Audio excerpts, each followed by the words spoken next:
students, let us start off with the next topic, that is acquired and inherited traits. In the previous video, we had discussed the third situation where the beetles had lost their weight because of starvation.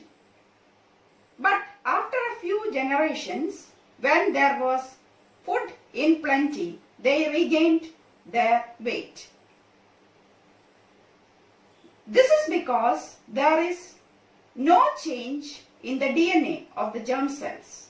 Therefore, low weight is not a trait that can be inherited by the progeny of a starving beetle. Therefore, even if some generations of beetles are low in weight because of starvation, that is not an example of evolution. Since the changes is not inherited over the generation.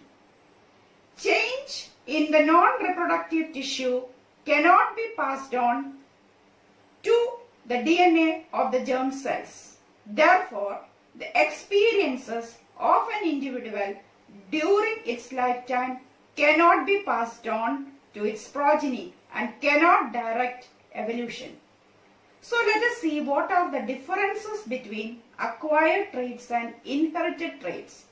Acquired traits are acquired during the lifetime of an individual, while inherited traits are transferred from the parent to the next generation. In case of acquired traits, there is no change in the DNA of the germ cells. But in inherited traits, there is a change in the DNA of the germ cells. Acquired traits cannot be passed on to the next generation, while inherited traits can be passed on to the next generation. And lastly, acquired traits, they do not direct evolution, while inherited traits, they direct evolution. Let us consider another example of how an individual cannot pass on to its progeny the experiences of its lifetime. If we breed a group of mice, all their progeny will have tails as expected. Now, if the tails of these mice are removed by surgery in each generation, do you think the mice will have tailless progeny? The answer is no. And it makes sense because removal of the tail cannot change the genes of the germ cells of the mice. Now let us discuss about Charles Robert Darwin. Charles Robert Darwin is known as the father of evolution. Darwin is associated with the theory of evolution, and he stayed at home and conducted various experiments that led him to formulate his hypothesis that evolution took place due to natural selection. He was an accomplished naturalist, and one of the studies he conducted was to do with the role of earthworms in soil fertility. Now Darwin, he came up with the idea of evolution of species by natural selection in the 19th century. But he did not know about the mechanism behind this.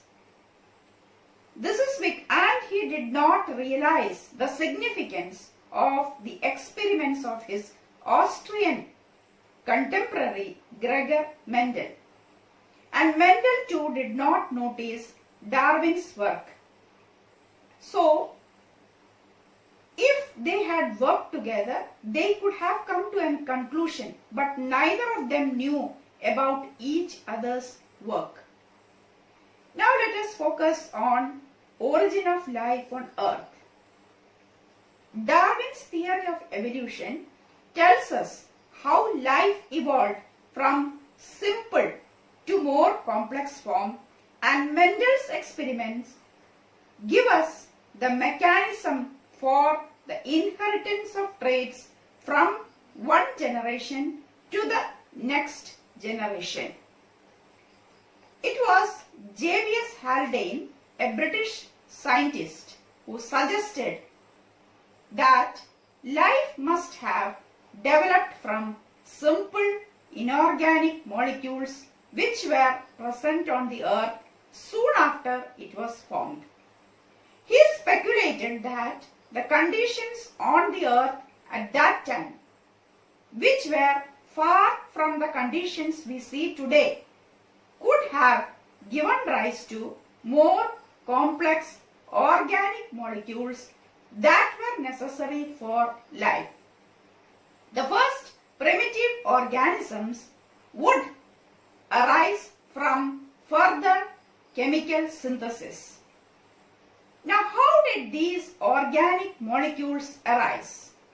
An answer was suggested by the experiment conducted by Stanley L. Miller and Harold C. Urey.